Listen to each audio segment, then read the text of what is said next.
Hello everyone. The Democratic Alliance leader John Steenhuisen said that the acting public protector missed the fact that there was a conflict of interest regarding the president and the PhalaPhala farm matter.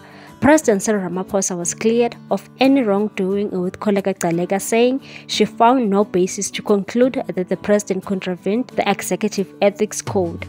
In February 2020, $580,000 of undeclared cash was stolen at his Limpopo game farm.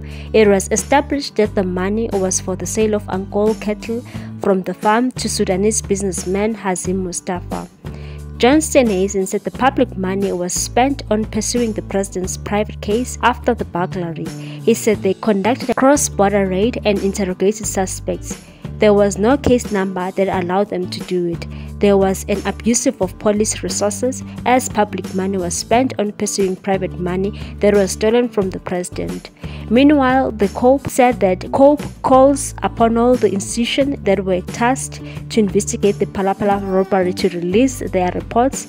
It will give the country the assurance that they are not busy with the cover-up scheme. What's your take on this one, people? Thanks for watching. Please subscribe for more news.